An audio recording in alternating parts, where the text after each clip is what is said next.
Hello everyone, आप लोग का बहुत बहुत स्वागत है स्टडी पॉइंट यूट्यूब चैनल पर। I welcome you all to study point. और आज के इस पर्टिकुलर वीडियो सेशन में हम लोग डिस्कस करने वाले हैं जो मैथ्स की सीरीज़ चल रही है। इस सीरीज़ को आगे बढ़ाते हुए पार्ट 21 को डिस्कस करेंगे। मैथ्स और रीजनिंग की साइंस की प्लेलिस्ट बनी हुई है जिसमें इंपॉर्टेंट क्वेश्चन को डिस्कस किया गया है, तो आप उन वीडियोज़ को ज़रूर देखिएगा। मैथ्स और रीजनिंग के लिए एक स्पेशल चैनल भी क्रिएट किया गया है जिसका लिंक डिस्क्रिप्शन बॉक्स में है, तो आप उस चैनल को भी सब्सक्राइब करके उसके वीडियोज़ को देख सकते हैं।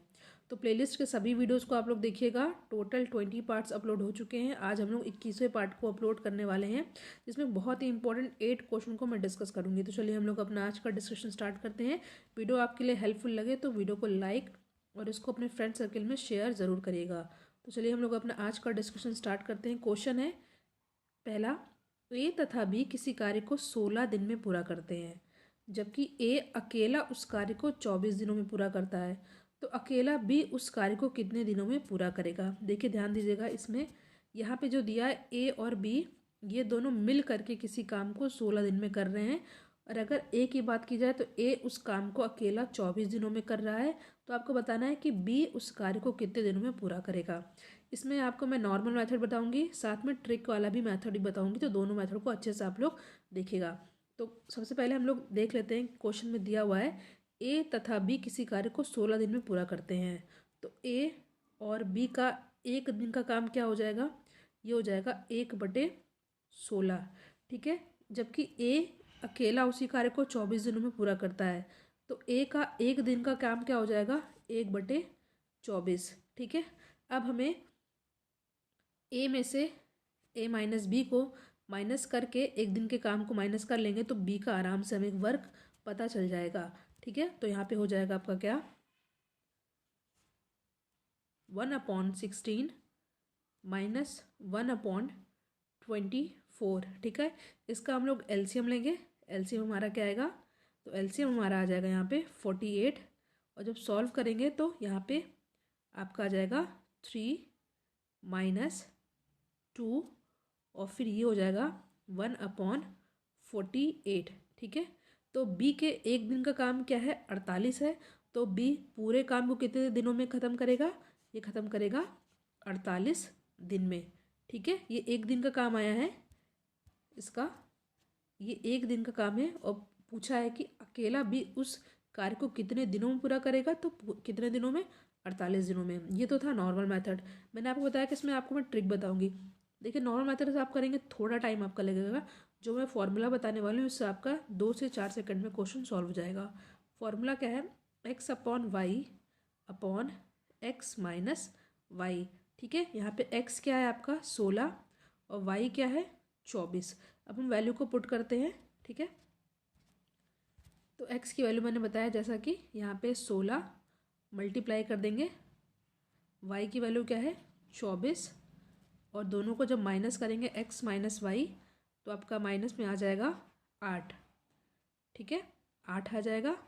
उसके बाद हम लोग यहाँ पे इसको जब सॉल्व करेंगे तो 8×3 = 24, और फिर 16 को 3 से मल्टीप्लाई करेंगे तो आ जाएगा 48। ठीक है, तो ये हो गया आपका ट्रिक से। तो आपको बस ये फॉर्मूला याद कर लेना है, नॉर्मल मेथड भी आपको समझ में आ जाएगा और ये ट्रिक से भी आप कर सकते हैं। ठीक है, तो यहाँ पे ऑप्शन बी हो जाएगा हमारा करेक्ट आंसर। आई होप ये क्वेश्चन आपको अच्छे से समझ में आ गया होगा। बस एक फॉर्मूला याद कर लीजिए, x/y/x-y। ठीक है, तो नेक्स्ट क्वेश्चन पे हम लोग आते हैं। अगर आपको क्वेश्चन समझ में नहीं आया होगा तो कमेंट सेक्शन में आप लोग ज़रूर बताइएगा, मैं फिर से अगले वीडियो में इसको डिस्कस कर दूंगी। नेक्स्ट क्वेश्चन है आपका, क्वेश्चन है एक भिन्न का अंश उसके हर से 4 कम है। यदि अंश को 2 से घटा दिया जाए और हर को 1 से बढ़ा दिया जाए तो हर अंश का 8 गुना हो जाता है। वो भिन्न आपको बताना। भिन्न क्या होता है, जिसमें न्यूमरेटर और डिनोमिनेटर होते हैं। न्यूमरेटर को हिंदी में कहते हैं अंश, डिनोमिनेटर को बोलते हैं हर।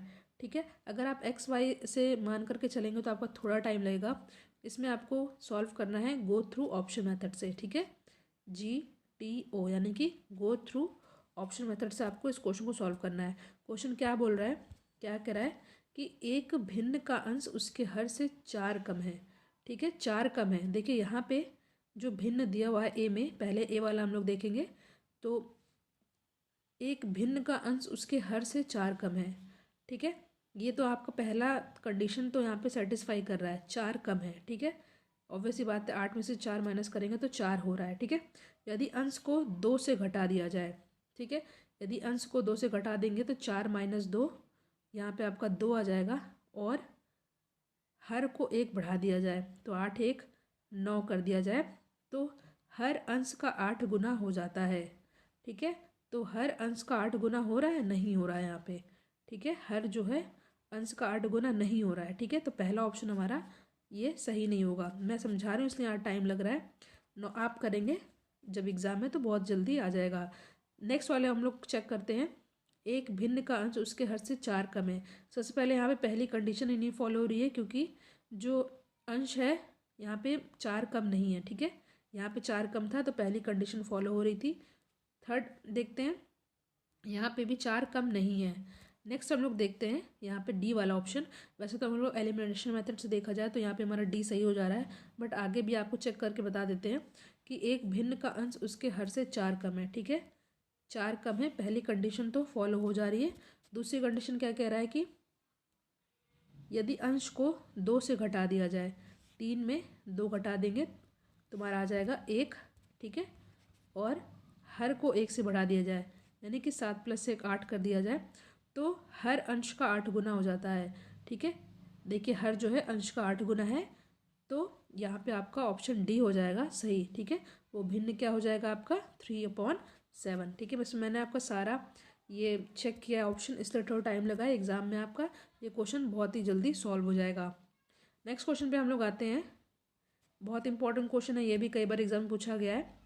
एक दुकानदार कुल माल के आधे को 40% के लाभ पर तथा शेष को क्रय मूल्य पर बेचता है, तो पूरे सौदे में दुकानदार द्वारा अर्जित लाभ प्रतिशत आपको बताना है।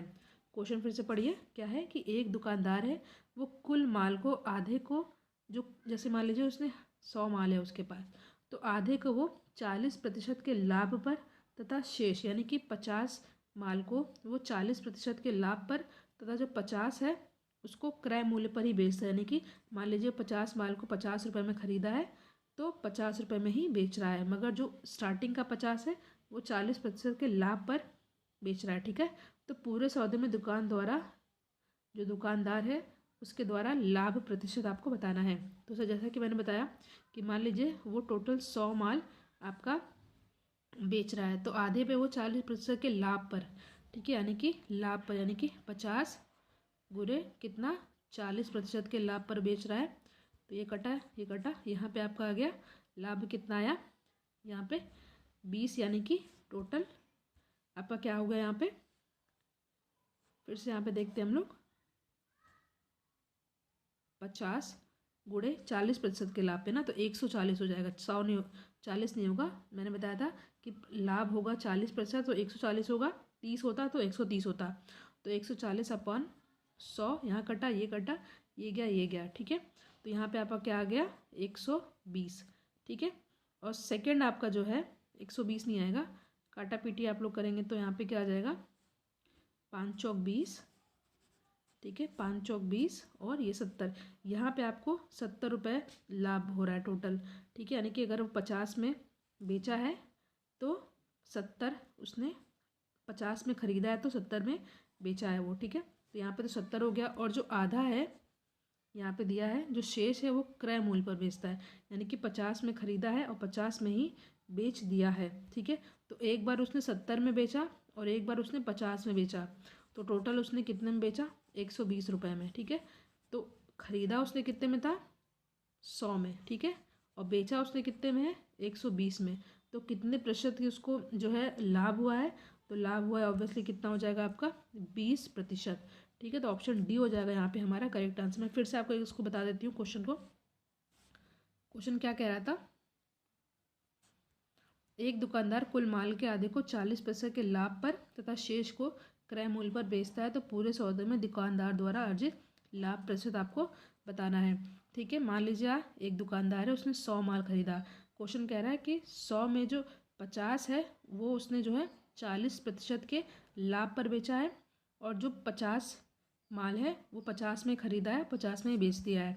तो क्या किया मैंने यहाँ पे, जब उसने 50 को 40% के लाभ पर बेचा तो यहाँ पे 140 हो गया, यहाँ पे 100, ये कटा, ये कटा, ये कटा, ये कटा, यहाँ पे आपको 70 रुपये, 50 रुपये की चीज़ मान लीजिए उसने 50 रुपये का माल उसने 70 रुपये में बेचा है, ठीक है। पहला वाला तो 70 में था, ये ध्यान रखिएगा। और जो आधा 50 का था वो 50 में बेचा है, तो यहाँ पे 50 हो गया टोटल। यहाँ पे 120 उसने में बेचा है, 100 में ख़रीदा था, 120 में बेचा है, तो यहाँ पे साफ साफ 20% का आपको लाभ मिल रहा है। तो यहाँ पे ऑप्शन डी हो जाएगा सही आंसर। नेक्स्ट क्वेश्चन पर आते हैं। अगला क्वेश्चन है, यहाँ पे इक्वेशन दिया हुआ है, यहाँ पे मान लीजिए इसमें आपको एक्स का मान पता करना है। 4 ऑप्शन आपके सामने दिया हुआ है। तो इस तरह के क्वेश्चन को सॉल्व करने के लिए हम लोग क्या करेंगे, देखिए यहाँ पे है, इसको एक्स मान लेंगे, ठीक है। जो क्वेश्चन मार्क है उसको एक्स मान लेंगे। यहाँ पे हो जाएगा 196 इज इक्वल टू 32/56, ठीक है। इसके बाद क्या होगा, यहाँ पे अंडर रूट को एक्स रहने देंगे, और ये किसका स्क्वायर रूट होता है, 14 का। और यहाँ पे क्या हो जाएगा 32/56, तो यहाँ पे जाएगा 14 1 14, 14 4 जा, ठीक है। तो क्या हमारा आया, under root x is equal to, और ये भी कट हो जाएगा हमारा कैसे, 4 1 4, 4 8 जा, तो under root x is equal to 8। जब इसको हम लोग ओपन करेंगे अंडर रूट को, तो यहाँ पे x is equal to 8 square, तो 8 स्क्वायर की वैल्यू क्या होती है 64, जो कि हमारा ऑप्शन ए में साफ साफ दिख रहा है। ये नॉर्मल क्वेश्चन था, बट ऐसे क्वेश्चन पूछे जाते हैं, थोड़ा बेसिक भी क्लियर हो गया होगा आपका। आप वैसे भी ये क्वेश्चन बहुत ईजी था, तो ऑप्शन ए हो जाएगा यहाँ पे हमारा करेक्ट आंसर। नेक्स्ट क्वेश्चन पर आते हैं। मेंसुरेशन का क्वेश्चन है, यदि एक वृत्त का क्षेत्रफल एरिया ऑफ सर्किल कितना दिया है, 9 पाई वर्ग सेंटीमीटर है, तो इसकी परिधि आपको बताना है, सरकमफेरेंस बताना है। देखिए बस आपको इसमें फॉर्मूला पता होना चाहिए, क्वेश्चन 2 मिनट में हो जाएगा। जैसे आपको पता है कि वृत्त का क्षेत्रफल एरिया ऑफ सर्किल क्या होता है, पाई आर स्क्वायर, और इसकी वैल्यू क्या दे रखी है 9 पाई, ठीक है। तो यहाँ पे हम आर की वैल्यू निकाल लेंगे कैसे, यहाँ से पाई कैंसिल हुआ, और आर स्क्वायर है 9, तो आर की वैल्यू क्या हो गई है 3। याद रखिएगा आर की वैल्यू क्या हो गई है यहाँ पे 3। आपको पूछा क्या है, परिधि बताना है, ठीक है। यहाँ पे आर की वैल्यू 3 आ गई है, रेडियस त्रिज्या, तो परिधि का फॉर्मूला क्या होता है, area of circumference 2 pi r, ठीक है। ये सारा आपको फॉर्मूला याद होना चाहिए, ठीक है। परिधि का फॉर्मूला क्या होता है 2 पाई आर, और एरिया का क्या होता है, क्षेत्रफल का क्या होता है पाई आर स्क्वायर, ठीक है। तो आपको परिधि पूछा है, सर्कमफेरेंस, ठीक है, इंग्लिश में बोलते हैं। तो इसका फॉर्मूला होता है 2 पाई आर, और आर की वैल्यू मैंने निकाली थी, ये आई थी 3, ठीक है। तो 2 इंटू पाई इंटू आर की वैल्यू 3 है, तो यहाँ पे 6 पाई हो जाएगा हमारा करेक्ट आंसर, जो कि ऑप्शन बी में साफ साफ दिख रहा है, ठीक है। ये क्वेश्चन भी आई होप आपको समझ में आ गया होगा।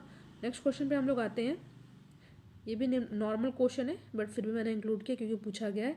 यदि x/24 है, और यहाँ पे इसका इक्वल टू है 72/√x, तो x का मान क्या होगा। देखिए नॉर्मल आप अगर इसको क्रॉस मल्टीप्लाई करके करेंगे तो थोड़ा टाइम लग जाएगा। इसको हम लोग गो थ्रू ऑप्शन से करते हैं, ऑप्शन से चेक करते हैं। यहाँ पे दिया है x/24, तो पहले हम लोग x की वैल्यू 64 रख देते हैं, ठीक है। x की वैल्यू यहाँ 64 रख देते हैं, मान लिया जो दिया है इसमें।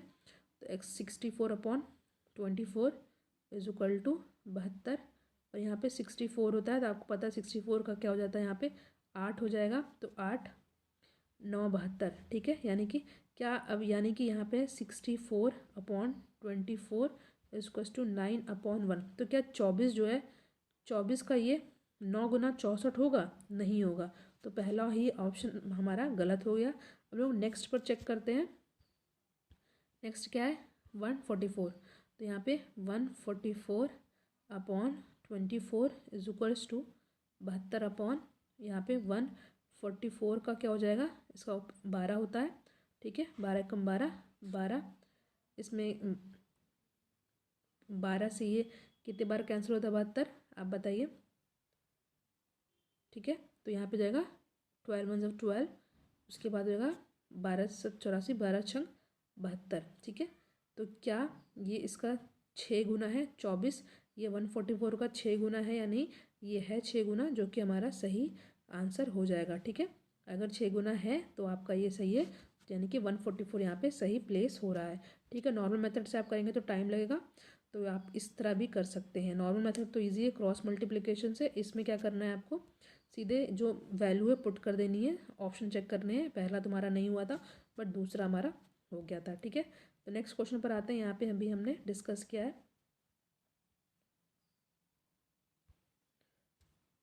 आयु से संबंधित क्वेश्चन है, एज से संबंधित क्वेश्चन है।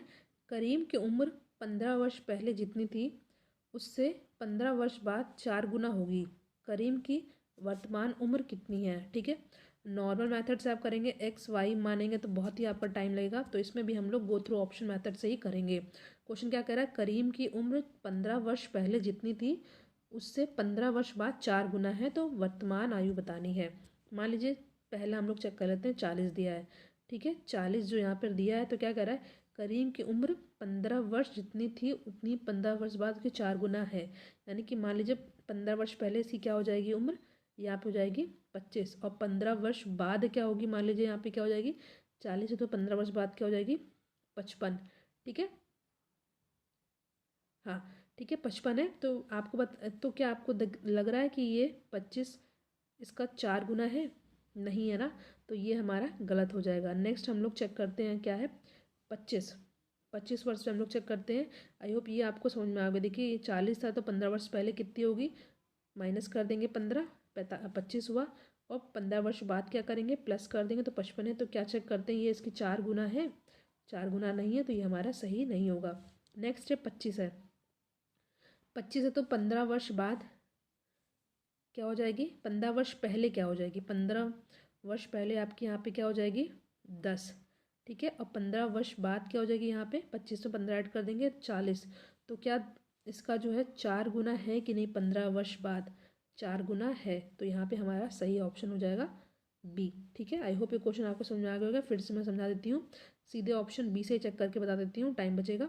यहाँ 25 वर्ष है तो बता रहे करीम की उम्र 15 वर्ष पहले जितनी थी 15 वर्ष बाद 4 गुना है। मान लीजिए उसकी वर्ष है, उसकी एज है 25 वर्ष है, तो 15 वर्ष पहले यहाँ पे जाएगा 10, और 15 वर्ष बाद ये हो जाएगा 40। तो क्या अभी प्रेजेंट में ये 4 गुना है, 10 का 4 गुना 40 ही था, जी हाँ है। तो यहाँ पे ऑप्शन बी हो जाएगा करेक्ट आंसर। अभी उसकी वर्तमान एज क्या है 25। आई होप ये सारे क्वेश्चन आपको समझ में आए गए होंगे, और वीडियो को आप लोग लाइक शेयर ज़रूर कीजिए। कोई डाउट हो तो ज़रूर पूछिएगा। Thank you so much for watching, thank you.